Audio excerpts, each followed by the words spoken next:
ঈদকে সামনে রেখে রাজধানীর বিভিন্ন শপিং মল ও মার্কেটে এখন বেড়েছে ক্রেতাদের ভিড়। প্রতিদিনই পোশাক, জুতা, প্রসাধনী ও ঈদের প্রয়োজনীয় কেনাকাটায় ব্যস্ত সময় পার করছেন নগরবাসী।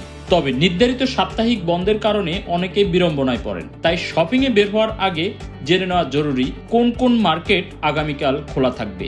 মঙ্গলবার ২৬ মে ঈদ উপলক্ষে রাজধানীর বেশ কয়েকটি জনপ্রিয় মার্কেট ও শপিং মল খোলা থাকবে।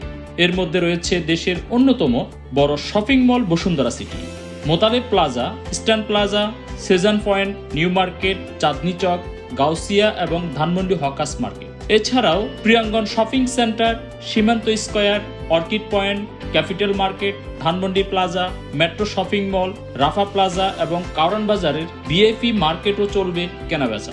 রাজধানীর কাঁঠালবাগান, হাতিরপুল, ফার্মগেট, কারওয়ান বাজার, নীলক্ষেত, কাটাবন, এলিফ্যান্ট রোড, ধানমন্ডি, হাজারীবাগ, জিগাতলা ও লালমাটিয়া এলাকার বেশিরভাগই দোকানপাটও খোলা থাকবে বলে জানিয়েছে ব্যবসায়ীরা।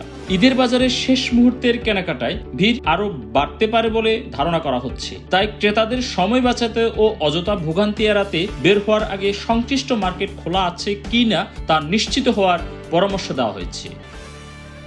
Desk report, Bangla post.